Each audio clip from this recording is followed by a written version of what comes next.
Today's episode is brought to you by Blue Blocks. Blue light damages our eyes and leads to digital eye strain. Symptoms of digital eye strain are blurred vision, headaches, and dry and watery eyes. For some, this could even cause heightened anxiety, depression, and low energy. Blue Blocks was created to fix this problem and block out blue light with high-quality lenses. Unlike other types of blue light blocking glasses, Blue Blocks are evidence-backed and made under optics laboratory conditions in Australia. And me and Ash would probably recommend the Maverick frames over all of them. Big fan. Those, I think, because we've gotten quite a few pairs, but Mavericks are still, I think, my top. They're sleek. They're cool looking. Sleek. You look smart. So get your energy back, sleep better, and block out the unhealthy effects of blue light with Blue Blocks. You can get free shipping worldwide and 15% off by going to blueblocks.com/advice or enter code advice at checkout. That's BLUBLOX.com/advice, ADVICE, for 15% off, or just use the code advice. Today's episode is brought to you by ExpressVPN. ExpressVPN hides your IP address and lets you control where you want sites to think you're located. You can choose from almost 100 different countries, so just think about all the Netflix libraries you can go through. ExpressVPN is also compatible with all your devices, phones, media consoles, smart TVs, and more, so you can watch what you want on the go or on the big screen wherever you are. I didn't know this until recently. It's taken my TV watching game to the next level because you can use a VPN to unlock movies and shows that are only available in other freaking countries. Sorry, what? I know. And it's ridiculously fast. There's never any buffering or lag, and you can stream in HD, no problem. If you visit our special link right now, expressvpn.com/advice, you can get an extra 3 months of ExpressVPN for free. Support our show, watch what you want, and protect yourself at expressvpn.com/advice. Ash. Yes? Let's do word associations. Word associate. What is that? I say a word and you say the first word. That comes to my We've head. done this before. Okay. We'll take turns. I'll say one and then you say one. Oh. Or, I'm not good at thinking on the spot. Ping pong. Like I say one, you say a word, and then I have to say a word that your word made me think. Got it? Okay. Giraffe. Zoo. Elephant. Gray.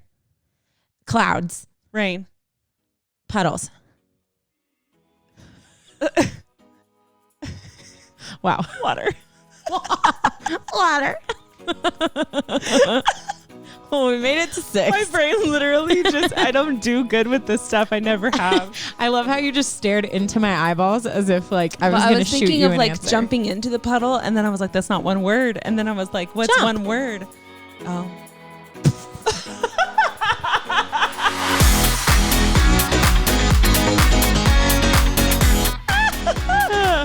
Well, shoot.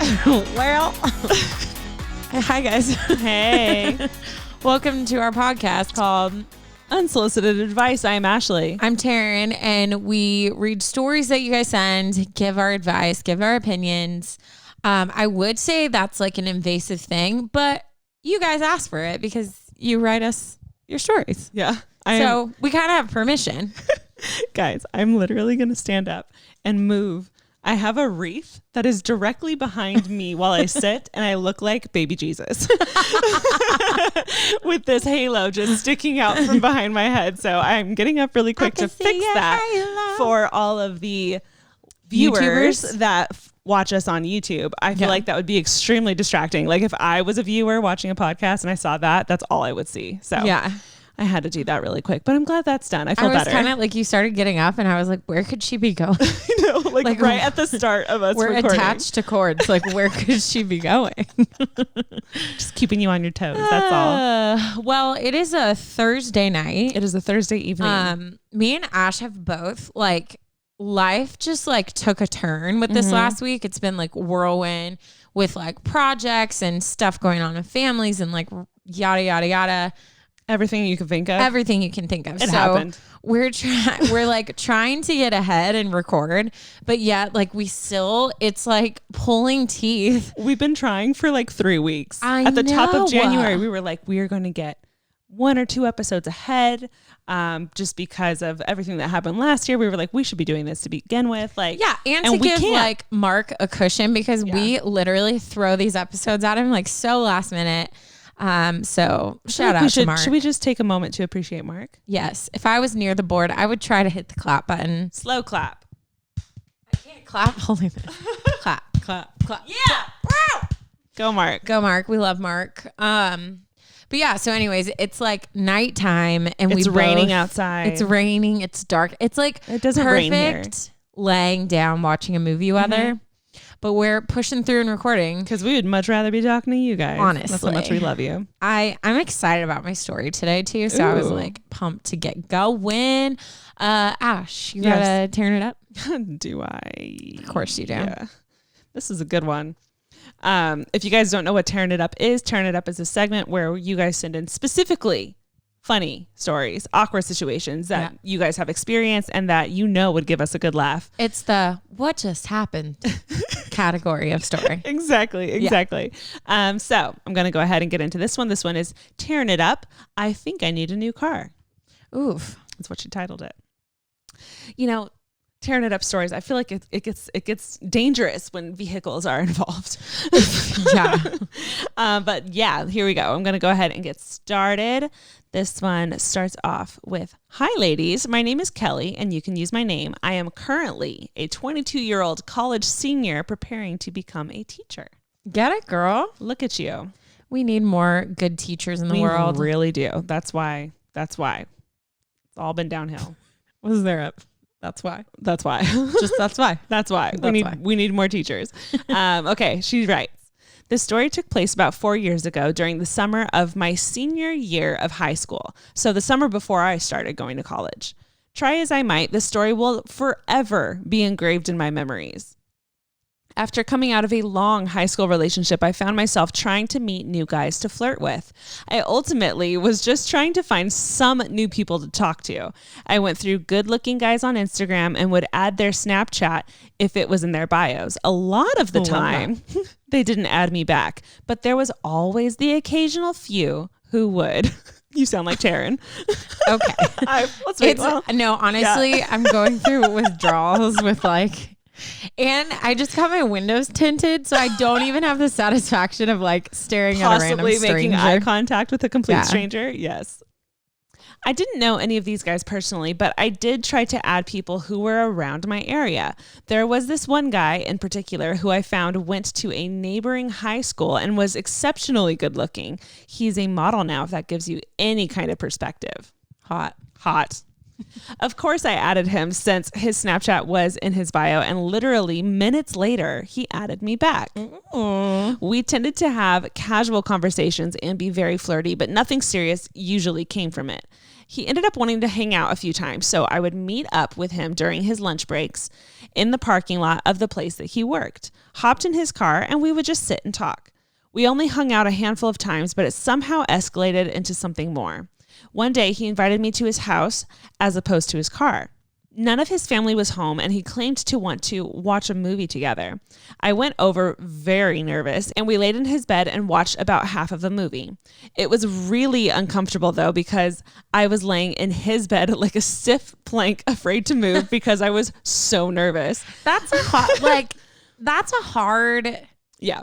You know what I mean? Yeah. Like you would hope the first like watch a movie, maybe cuddle would be like on the couch where you can like sit and kind of feel it out. But like a bed, when you still don't really know someone, it's like, no, like you move, the other person's like wobbling around. Like, do you lay all the way down and look like a corpse, or do you like squish back and then all the blankets are all ruffled? You know what I mean?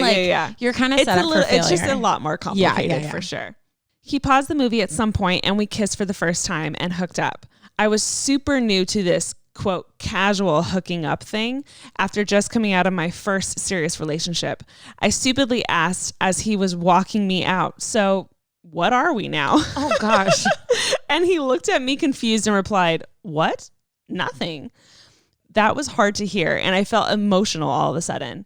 Fast forward to the real reason I am writing you this. About a week or so later, I was driving around with my younger sister, who I am super close with, and explaining the whole situation to her. I told her everything as we were driving. I remembered that his house was only a 10 or so minute drive from where we were, so I told her I wanted to show her his house and relive the situation again, hopefully making it more real to her.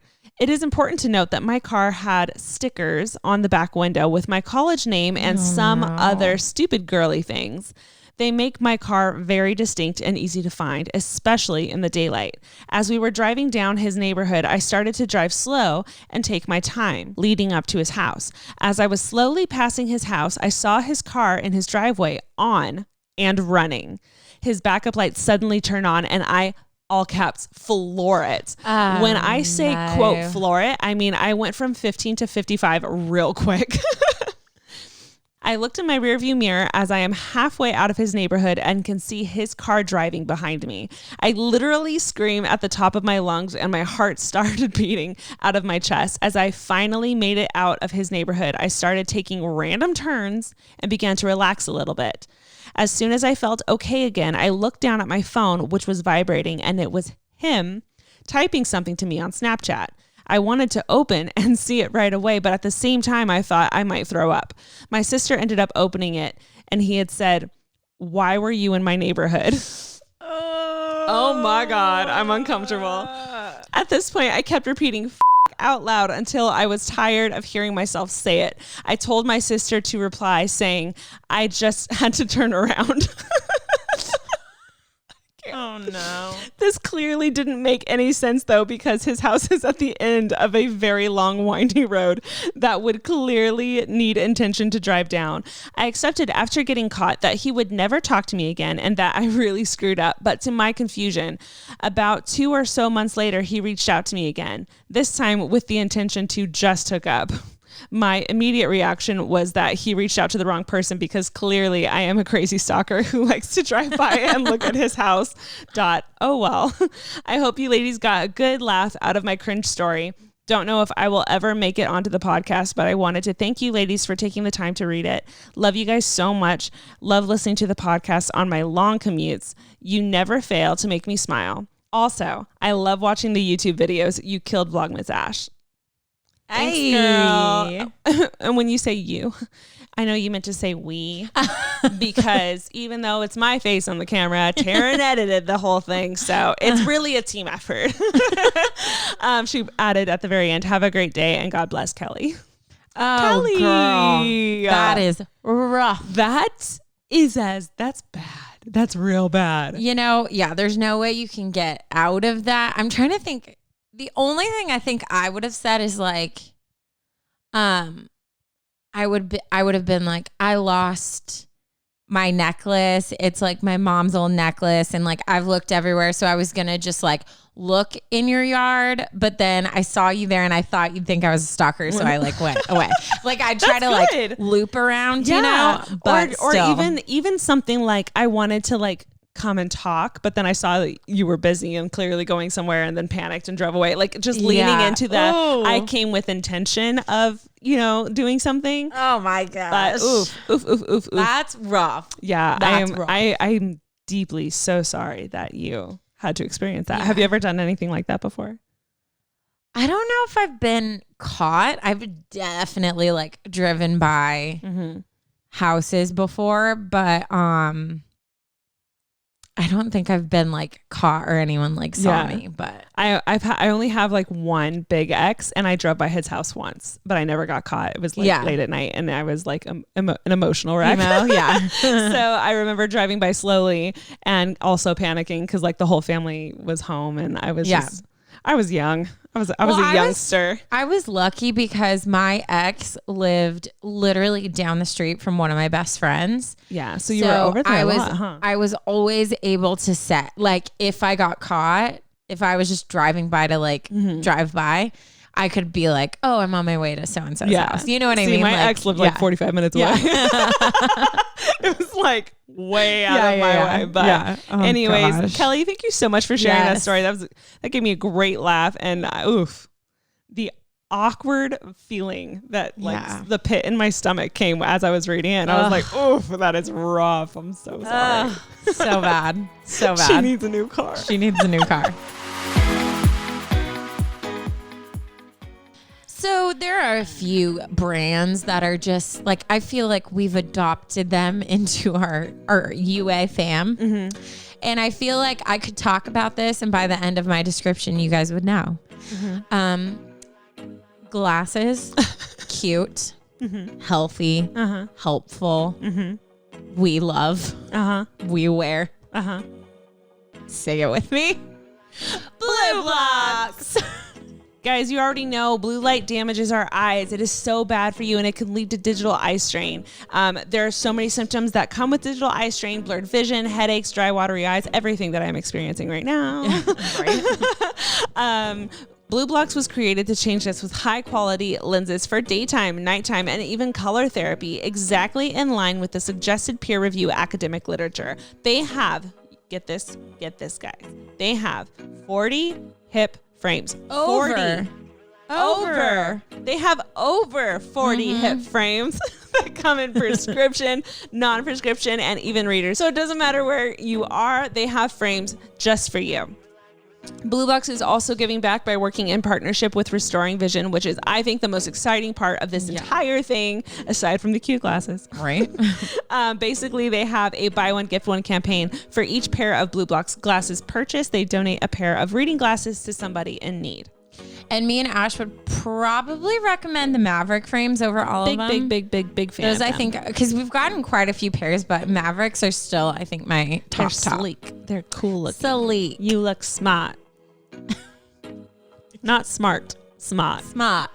So get your energy back, sleep better, and block out the unhealthy effects of blue light with Blue Blocks. Get free shipping worldwide and 15% off by going to blueblocks.com/advice or enter code ADVICE at checkout. That's BLUBLOX.com/advice for 15% off, or just use the code ADVICE.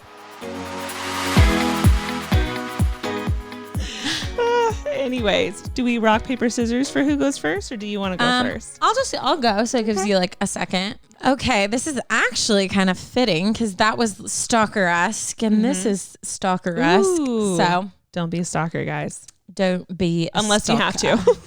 Depends on the situation. Unless you have to. There you go. I mean, that's our big takeaway from today's episode. Don't kill anyone unless you have to. Don't steal. Unless you have to. You got. Why are you guys? The universe makes you listening to us.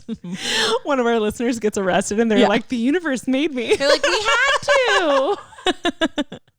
Okay. All right. This one is titled "I Work with My Sort of Stalker." Ooh. Yep. Oh no. Yep. Okay. Hi, ladies. I absolutely love you both and the podcast. If you read this on the podcast, I'll be fangirling so hard. Anyway, I have a bit of a situation that I'd love some advice on. Just for a little more insight, love this. I am a 29-year-old woman, Enneagram 2, wing 1. Oh, interesting. Yeah. My wing's a 1. Yeah. And I think I used to be a little bit more wing 1, but I'm definitely more 2 wing 3 now. The man in this story, dear Lord in heaven, I need help. Okay. It's late. The man in this story is 30 years old and a type 4. Let's call him Matt. Which I think this is good because I feel like we'll be able to help give insight on him now that we know his number. So this is great. For sure. This all started a year ago. I went through a traumatic breakup, and I mean traumatic. Oof. Like, we were together 6 years and engaged. Oh. I tried to fix our relationship, and he wouldn't meet me halfway. He told me I wasn't attractive anymore. And no, this is the worst part. He took our dog when we finally separated. I cannot with that. That's the, like, I don't get how people choose like who the dogs go to. Bastard. Oh my God. No, that can't. No. Like, no, I couldn't. Not. No. Anyways, so she says, when I said the universe might make you steal. Steal that dog back. Freaking get your dog. Get that dog back. Yep. She continues, that kind of traumatic. But anyway, this question isn't about that jerk. Just wanted to explain where my head and heart was at. Back to Matt. Matt and I worked together at my dream job. I saw him as a nerdy, kind of odd, but harmless guy. He was very nice, and I loved working with him because he always made me laugh, and we had great conversations together. We had this friendly relationship even before my ex and I broke up. So I always thought of us as friendly coworkers, and that's all. When my ex and I broke up, everyone I knew was stepping up to help me in any way they could. I had to find a new home, move in, and basically figure out my life in just a few weeks. Wow. Matt offered to help me move. I needed all the help I could get. And again, I thought he was a harmless, helpful guy, so I took him up on this. Fast forward to a couple months later, a global pandemic arises. Oof. And my workplace is temporarily closed. I'm now living alone for the first time in my life, recovering from my breakup, and now I can't go to work or see any of my friends. Just like everyone else, I did Zooms with my friends, talked on the phones for hours, and did everything I could to stay connected. Matt and I were texting and talking on the phone more often. After a little while, he admitted he liked me as more than a friend. I explained that I didn't feel ready for a relationship, and I appreciated our friendship too much to mess it up. Maybe I should have just stopped talking to him then, but he kept reaching out, and I really did like talking with him. After a while, I kind of started to have feelings for him too, but I kept shutting them down because I wasn't ready. He was a good friend, and I didn't want it to get weird at work. Unfortunately, some calls with Matt, sponsored by my wine. Such a good way to say it. Sponsored by my wine. That unfortunate phone call was sponsored by wine. Pinot Noir. Yeah. Did have me being slightly flirty a couple times, which I regret, but I was also careful to stay in the friend zone. Meanwhile, Matt knows where I live from helping me move. So he also quickly started showing up at my house unexpectedly. At first it was nice. We went for a socially distant walk once, and another time he dropped off flowers and candy when I was feeling down. All that made my feelings for him more confusing. More than anything, I was confused from everything I was feeling and didn't want to mess with his kind heart. Matt was determined to get out of the friend zone with me. He even told me this, and then she put in parentheses, hi, red flag. He also told me that he was starting to fall for me even more. Things escalated quickly. He started showing up to my house more often. At one point, he showed up multiple days in a row. He also started texting me way more frequently. I started to get creeped out by all of this. I listened to too many true crime podcasts for that. Girl, you and me both. Me. So I started to pull back. I responded when he would text most of the time, but my responses were shorter and we stopped talking on the phone. Eventually, he must have gotten the hint and he just stopped reaching out altogether, and I was relieved. Fast forward a few months, we went back to work. I'm as professional and friendly as I can be towards Matt without making it weird. He pretty much ignores me. He even said some passive aggressive things to me when we're alone a few times, and I figured his feelings are valid even if he's being rude about it. Fast forward a few months later, again, he still creeps me out. Being alone with him makes me very uncomfortable, which happens sometimes because we usually have two people on shift at a time. He's big and very strong, so I worry if he just snapped, he could hurt me. The worst part is everybody at work loves this guy. They think he's the harmless, kind, slightly weird guy that I once saw, but I just want him to leave our job so I can distance myself from him.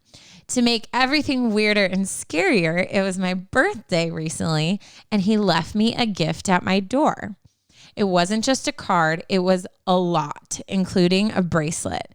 There was a card, though, and he wrote in it, "Don't tell anyone that I got you a gift." My neighbor saw him drop it off, and he said it looked like Matt was looking in my window trying to see inside the house. Yeah. Ever since this happened, I'm more on edge than ever. It's been almost a year since everything went down, and I assumed he moved on. Luckily, we haven't worked together much lately. We've been on opposite shifts, but I still fear I'll have to work with him eventually. We have a small team of just 6 people, so it's bound to happen. I've thought about telling my boss that I don't want to work with him, but I don't want to get into the reasons with her or seem difficult because this job is my dream job. So I don't want to leave, and I don't want to make things weird by bringing the situation up either. What would you do if you were in my place? I'm sorry this was the longest message ever. Thank you both so much for what you do. P.S. I love this part, Ash. You're going to love it. I thought you'd be happy to hear that I finally had the confidence to speak up for myself and leave my ex. This was due to you guys because I kept trying to write you an email about him, but every time I could hear you guys saying, leave him, you're too good for that. So I never even finished writing my emails about him. Also, I thought this sad, scary email needed a happy ending, so I've attached a photo of me and my new rescue dog. I'm so happy to be where I am. A year post breakup in my home that I love with my sweet dog who is my world. Love, Anonymous. Look at the little guy. Cute. Hello, buddy. Oh my goodness. We love a rescue. Oh my gosh. Wow. You know what? Well worded. Like, Yeah. well planned. The happy ending photo. Like that was beautiful. Yeah, like this is what is so scary because there's this really fine line where like you don't want to be I think especially as women, like we don't have the luxury of just being super nice, even being flirty just because we want to, without the possibility of a dangerous attachment forming.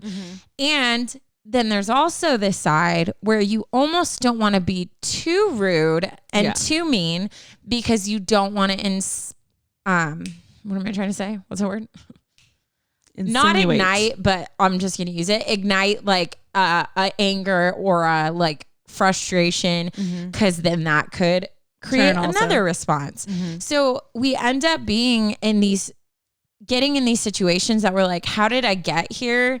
And it sucks that we have to like look back and be like, oh, I should have done this, or I should have stopped talking to him, or I should have whatever. Yeah. Because I think there's a lot of points in your story where I would give more like hindsight advice of like, we maybe should have cut it off or like whatever. Yeah. But then here again, we are now. That's not fair. Like you're an adult woman. Like he still is reaching out and talking to you, even though you told him you weren't interested. So if you had some moments of just wanting attention and whatever, like it sucks that like you couldn't do that without now having a stalker. So like, I want to be really careful to not put or make you feel any blame, because no matter what you did, it does not like warrant his the one actions. Taking this way too far. Freak that. So, so I feel like, I mean, even in reading it, like, like there's probably things you could have done different. So I think moving forward is more what I'm sure you feel the same. Like we'll probably focus on, not as much like, girl, what's done is done. We all know when we get in situations, we look back and we're like, that was probably, I should have turned left. Yeah. Like should have got off that street. But what would you? Yeah. I mean, I feel like I don't want to blow things out of proportion, but I do think there are enough red flags to where you need to tell people about it. Just for your own safety. I'm not saying he's going to do anything, but I do think okay, let me restructure this. I understand why you're not telling your boss. I wouldn't want to jeopardize my job or put any thoughts into her head about you not taking your job seriously because you love your job. So because he hasn't done anything recently, I don't think I would say anything at work, but family members that I have, friends that I have, I would at least tell 2 or 3 people so that people are aware of this weird interaction and relationship that you've had. In case something were to happen, you've told people about it and they'll know. Like if something were to happen at work or off of work or someone show up at your house, I think it's really important that people know about that information so that if something happens, they'll like already know. And I mean, like worst case scenario, and I don't want to sound like too morbid, but like this is where my mind thinks. This is where we go. I'm not even like when I think about like if someone's gonna kill me, I'm not even like stressed about it, but I'm like, you can bet the farm, sir, that I will take you with me. Like farm? You. Who's the farm? What's the farm? Where did the farm come from? I think people say that. No, they don't. Yeah, they definitely don't. I'm gonna bet the farm. It's like bet your bottom dollar. I'm crying. Someone please make an edit of Taryn with the barn somehow. Bet the barn. Not the barn, the farm. Shut up, Ash. It's a thing. Oh my God. Anyways, I'm sorry. I'm just saying my whole thoughts is like, if I die, like people will know who you are and you will get caught. Like that's all I care about. So we're not trying to make you think in that way, but I do think people need to be aware. And I think like, obviously we can't tell, we don't know your full job, what it is, like what your boss is like, things like that. But I don't think you should have to sacrifice like your safety to have a job. Yeah. And the thing is the world we live in, like people are uber sensitive to like workplace etiquette. Mm-hmm. So I don't think you have to like go into specifics or anything. I don't know if you have like an HR department, because a lot of stuff, like if you say you want it confidential, they have to keep it confidential. I would look into whatever your business structure is. Yeah. But I mean, if it were me, I would probably just say, hey, if you don't feel safe, if it's just he's awkward, that's one thing. But I would just say, hey, I know our company's small. I know scheduling is difficult, but I just wanted to request like, if I not do alone shifts with so-and-so and be like, I would like this conversation not to get out past me and you. This is a personal thing. And again, if it can't work out, I understand. But that way, like, it's just like, you have to think about yourself. Yeah. And you do not have to tell them any details of what went down between the two of you guys at all. It's none of their business. And if they ask you, all you have to say is be like, it's personal. Yeah. They don't need to know. Next time, and I don't know how recent this was that your neighbors saw him, but be like I'm just really like, I want them to know, like people know. So like if that situation happens, like I would probably text and be like, hey, just so you know, like my neighbors saw you like looking in my house and actually called the cops. So like, just so you're aware, if you're coming over, text me. If you're going to come over, if you could please notify me because they were really upset. It caused a big scene, like that kind of thing for him to be like, oh shoot, people saw me. Like that's good for him to know. Yeah. You know what I mean? But anyways, girl, I think your line is clear now. We are no longer friends. Mm-hmm. We're going to cut that off. And I think if he keeps showing up in ways like that, you also need to know that you have the right to be like, hey, like Ash said, like from now on, like, can you just let me know if you're going to come over? And like, I'd rather not, you know what I mean? Like, I don't know. And I do think without being rude or offensive in any way, or possibly triggering him, like Taryn had said, I think it's perfectly okay to be like, to tell him that you no longer want him coming over. Yeah. And it's perfectly okay and acceptable to say that you want to keep your relationship as a work relationship. I think that is something that all human beings have to do at some point.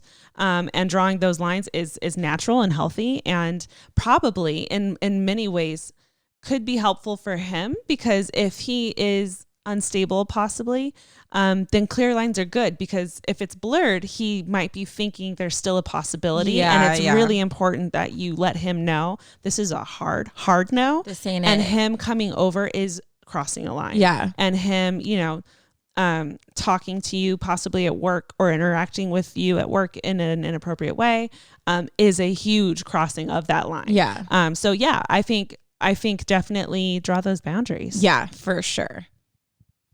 I feel like we did really well with that. Yes. That's great. Good luck, Anonymous. Keep doing yo thing. Also, like, get a ring. The ring. What? The doorbell thing. Oh. Like, those to me, get a ring just because? No. I mean, I was like a fake engagement ring to say you have a boo and you I can't. get myself rings sometimes when I'm we feeling all get ourselves down. rings, but the way you said ring, No, it sounded I meant like the ring. The doorbell. Got it. So it's like he walks up, it's like you're on film every time you come to my house. So like our Postmates guy. Got him. Right? Got him. Anyways, you got this, girl. I'm so happy for you and your dog and your job and your home and that you're happy, but draw your boundaries and keep moving forward. You got this. Okay, so I'm going to just drop some education on y'all. We all know how a VPN protects our privacy and security online, right? Duh. But I didn't know this until recently. It's taken my TV watching game to the next level because you can use a VPN to unlock movies and shows that are only available in other freaking countries. Sorry, what? I know. For instance, over the weekend, I used ExpressVPN to binge Doctor Who on a UK Netflix app. That's crazy. Like next level. That's so crazy, guys. ExpressVPN hides your IP address and lets you control where you want sites to think that you're located. You can choose from almost 100 different countries. So just think about all the Netflix libraries you can just scroll through. Right. Oh my God, so much fun. There are hundreds of VPNs out there, but the reason I use ExpressVPN to watch shows is it's ridiculously fast. There's never any buffering or lag, and you can stream in HD no problem. ExpressVPN is also compatible with all your devices, phones, media consoles, smart TVs, and more, so you can watch what you want on the go or on the big screen wherever you are. If you visit our special link right now, expressvpn.com/advice, you can get an extra 3 months of ExpressVPN for free. Support our show, watch what you want, and protect yourself at expressvpn.com/advice. Moving on to my story. Yes. Very excited to pull this up here. I should have been more prepared. Okay, here we go. This one is titled How My Friends' Mental Disorders Are Affecting Me. And we're going to dive into it. Hello, Ash and Taryn. Before I start my story, I just want to say that I love you guys so much. And I listen to your podcast every day. Ooh. Can you just wrap your head around that for a second? I She mean, listens to us every day. She's That's gonna a run lot out of Taryn. of. That's a lot of Taryn. Excuse. Just kidding. Excuse. I'm You getting have to delirious, listen to me guys. every It's day. 8:00 and I'm like a grandma now. It's past my bedtime. I started listening at the beginning of quarantine and now I'm almost caught up, and it makes me sad that I'll only get to listen to you once a week instead of multiple times a day, which I can fully relate to. I've done that with all of my favorite podcasts. Maybe next time I'll be braver, but for now, I'd like to remain anonymous. Before I explain my problem, I'm going to need to give you guys some background information. Also, I just want to say it's not being brave to say your name. No, not at all. Don't cut yourself down like that. I totally get if you're talking. I mean, everyone who's writing in is talking about super like. Anonymity is a beautiful thing. Oh, we love our anonymous fam. And to be honest, like there's a lot of stories that go on in mine and Ashley's life that we are definitely not going to share on an open platform. Nope. What if every story we've ever read is just ours? This is This is our actually therapy. me being very therapeutic and sharing my very traumatic, very traumatic life with you guys. Imagine. But I'm just saying, like, I don't think of being anonymous as not brave. Like, there's nothing wrong with protecting your situation. Writing in period is brave, right? Mm-hmm. So little clap back on you. Mm-hmm. So, anonymous. I was gonna say something and it just came out as all that came out. The listeners are like flinching each time we hold an S. I know. Okay, continuing. I'm a sophomore in high school and I'm a complete introvert. I'm also a 2 wing 3. Hey, all the 2s writing in today. Anonymous meet Taryn. Taryn meet Hello. Anonymous. You guys are the same person, except Taryn is I'm not. extremely extroverted. So maybe you're not the same person. I've had a hard time making friends in the past, mostly because I like to be alone, and I'm pretty sure I have social anxiety. I think we're all developing that kind of social anxiety right now because it's a real thing. Anytime I meet someone new lately, I don't even know what to say. Yeah. Yep. I'm like, what? Hi. People talk to you. And My you're name's like, Ash. Lee. Lee. First name Ash. They'll say last something. name They'll be Lily. like, "How are you?" And I'm like, "It's respond, Ashley, respond." So bad. Okay. I'm one of those people who has a few close friends instead of a bunch of acquaintances. And I honestly prefer that. Something else you're going to need to know about me is that I have a all caps huge family. My mom has 14 siblings. Wow. Wow, that's a lot. That's intense. And I live on the same street as 4 of her sisters. So we kind of just run back and forth to each other's houses all day, and we're very close with each other. That sounds incredible. That's so cool. But I could see how that could become a problem. Like eventually, like the older you get. As a kid though, I feel like that would be goals. Like just being able to run around with your cousins. Oof. That's amazing. Ooh. It would literally have to be like, you all get one thing. Yeah. I can't buy a bunch of stuff for everybody. Now let's get started. 2 of my 5 best friends are my cousins, and I love them so much. Let's call them Anna and Ellie. Now the thing is that Anna and Ellie are sisters. They used to live by me when we were younger, but eventually moved very, very far away, and I only get to see them once a year when they come and visit in the summer. Anna is a sophomore like me, and Ellie just graduated school last year and moved in with my aunt next door. It's been great living next door to her, and we become even closer more than ever. We FaceTime Anna every day because she still lives so far away, but it's really hard having an ocean between you and your best friend. I can't imagine. Yeah, that would be so hard. I have Taryn across the hall, and I can't even. Yeah. Sometimes we just walk in and we're like, I miss you. I'm just like, hey. Hi. And now here's where my problem starts.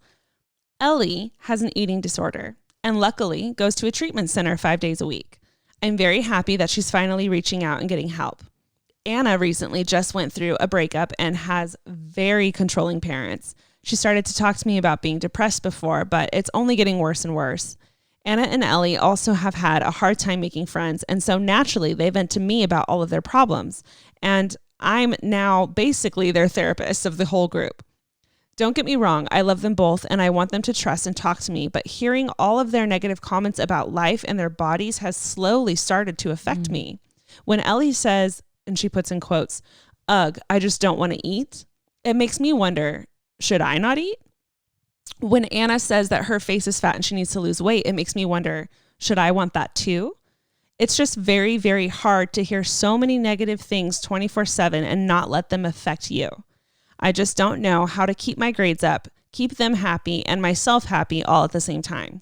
I'm slowly finding myself wanting to do less and less, and I think I'm falling into a seasonal depression because now it's so cold outside, I can't even go walk it off. Walking, I get that. I'm the type of person, if I'm frustrated, I go walk it off too. Well, and one of my best friends lives in Kentucky, and she said during the winter, like, because you can't just like go out and do stuff. So she said she has a rough time. It's hard because you're just stuck inside like all day. She finishes, "I can't go anywhere because COVID is so bad in my city and I just feel trapped. I feel like I'm stuck in a box and that the only thing I have is a speaker playing negative comments 24/7 and a laptop with 15 late assignments. I don't know what I can do to fix it or even make it better. I'm sorry this got dark so fast, haha, but just writing the letter made me feel so much better. I really hope I get to hear your response to this. Thank you so much. Love, Anonymous." Dang, that's heavy. Oof, that is so heavy. I'm so sorry that you're going through this. I can only imagine what it must be like to be dealing and handling such close people in your life that are clearly, mentally ill, and going through a lot on your own, and also with COVID on top of it, where you can't go and they can't go vent to other people also. Like that makes it so much darker and so much harder with an already dark year that 2020 was, and then looking forward to this year and things not having changed that much yet. Hopefully it will change soon. I hope you understand that these feelings that you're going through right now, a lot of people are going through them, but also with everything that you're going through right now, just makes so much sense. Like I feel like it's super natural. So I hope you're not holding anything against yourself for feeling any kind of sadness or depression, because you're dealing with a lot, and that's dark. It's heavy. It's heavy. I think, like, honestly, I know I've shared this on an episode before, but in high school had a friend dealing with mental illness stuff and was very dependent on me, and I wasn't able to like handle it in a healthy way. So it definitely affected like my grades, my social life, everything. Like she wasn't dragging me down. I don't want that to seem negative, but I was not letting myself like pick myself back up. Yeah. Like, I think I think it's something that's not talked about a lot, but I think that people who do have people in their close circle that struggle with mental illness, there's a lot of care and effort that needs to go into how you approach the situations and how you also like take care of yourself. And it's the whole like put your mask on yourself before you help someone else. Like there does come a point where if it is negatively affecting you, you might have to start drawing some boundaries. But also like, and this is just something that I would do, but also I am this type of person. Like I would just like reach out and be like, hey, you've been saying a lot of things that like, it's really hard for me to hear you talk about yourself the way you do, because I see such a beautiful, wonderful person who I care about so much. And if anyone else was talking about you this way, I would punch them in their stupid face. So since you're the one saying these things about yourself, I would love if like, I'm just going to start challenging you. So every time you say something about yourself, I'm going to be like, hey, stop it. And now you have to say 2 things nice about yourself. Like, you know what I mean? Like build into your like relationship ways that you can call them out of love. But you know that they are struggling with stuff. So I'm telling you right now, you got to stop the like, oh my gosh, should I be feeling this? Like, no, you shouldn't, because you are lucky to not be in that category right now. But when we get in that danger of comparison and trying to like think, what thought should I put on myself? What standard should I put on myself? That's when it's like a slippery slope. So you got to draw that line right now, and you got to see those comments that they're saying as their disorder they're struggling with, and not them or a standard of what you should be thinking. Like you gotta shut that off, like shut it off, because that's not the case. Like every body is beautiful. Every person is beautiful. So they're not able to see their beauty right now. So this is a perfect example and a time for you to be able to stand up and be like, well, you know what? Like I've been listening to this podcast and it's really taught me that, you know, everybody's beautiful, and it's really helped with confidence, and like shoot them an episode of a podcast you love about body positivity. You know what I mean? Like find ways. Ashley Graham has an excellent podcast. Oh my gosh. Yeah. You should listen to it. Yes. But just find ways to like insert positivity and like helpful hints to them. Like shoot over a book, like Amazon Prime them a book that is something that you've researched that is helpful. Like do things like that so you can feel proactive, separate yourself, and also start to challenge. That would be my advice. Yeah. I mean, I've talked about this before on the pod, but I've had plenty of people in my life that I've watched take on way too much of someone else's life, and it dramatically change and affect their life and the trajectory that they were headed in. I feel like it only makes sense. Like if you're headed south and like you're full blown going south and you're going at a certain speed, and then all of a sudden this car like out of nowhere like bumps you, like it shouldn't. You shouldn't take on like the weight of that car. Does that make sense? Yeah. Like that you should continue to go forward. Like it causes you to swerve, but like try to keep going. You shouldn't actually like stop and like halt everything and take on that load and then start driving even slower than you were already going. I feel like that's a horrible metaphor. No, I get the drift. But I hope you understand, like this person shouldn't have that effect on you. And I do want to make it very clear. I know that this is your cousins, and I know that you love them and they're your best friends. And I don't want to take away from that friendship, because they should be able to feel safe with you, and you should be there for them. But again, just like the last story, I feel like there has to be a line drawn. And I feel like maybe I don't think you need to let them know about this line necessarily, until you figure out exactly what it is. But I would start keeping note the second you start having those thoughts of should I also, or comparing yourself to them. Like Taryn says, like we've said on the podcast, comparison will like destroy you. The second you feel one of those thoughts, I think it's time to back away and take a break. And I don't think that does not mean like cut off the friendship or don't talk to them. I think that means go home and like spend the rest of your day focusing on you, doing healthy things that you know you love. And I don't mean like watching TV or disconnecting in that kind of way. I mean doing something that you love, like go listen to a song that you know makes you happy, or bake something that you know brings so much joy and makes the whole house smell good. Do something that will actually like fulfill your soul, and spend the rest of the day doing something like that. And then that gets you in a better, healthier state so as to better help your friend when they really need you. But you have to figure out where that line is. They can't tell you. Taryn and I can't tell you where that line is. You have to figure out where that line is for yourself. And the second you feel yourself becoming like breaking down, like they're kind of chipping away at you a little bit whenever they have those negative effects on you. The second you feel yourself getting too weak, you have to back away, build yourself up until you're healthy again before you can go and do that. And if they ever talk to you and you find yourself in a place where you can explain what you're doing and what's going on, then I think that would be great to share it with them. But maybe hold off until you have the right words, or you feel comfortable, or you know exactly what you want to say. But during this time, I would just focus on you. Yeah. And I think too, like, I mean, there's something to be said about, I think we need to, just as people in general, like work on just gassing each other up, you know what I mean? And encouraging each other. But something like that's been on my mind a lot lately is that compliments don't always need to be about physical stuff. Nope, like, not at all. I think like for me, like I want to start complimenting things that matter. Like with Ash, sometimes like I'll really take a second to stop if I'm like, I'm so proud of you for interjecting in that conversation, because it's a big deal. I know that's something she struggles with.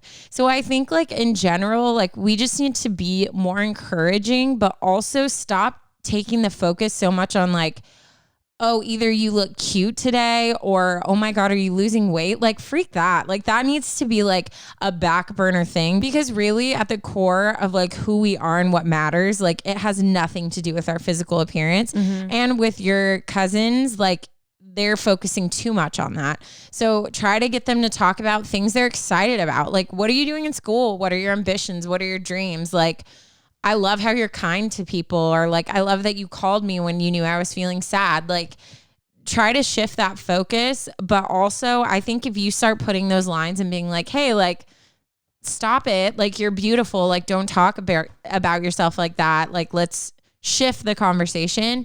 I think that'll help you too to start thinking in that mentality, if that makes sense. 100%. I dropped my dad joke book. Ash, help. Thanks. Anonymous, thank you so much for sharing your story. I'm so sorry you're going through that. However, I feel like you are just so wise beyond your years. The fact that you are even here trying to work this out with your best friends just goes to show like what kind of heart and what kind of human being you are. Yeah. So, continue doing your thing, take care of yourself along the way. And I have no doubt you're going to kill it. Yes. What a good best friend.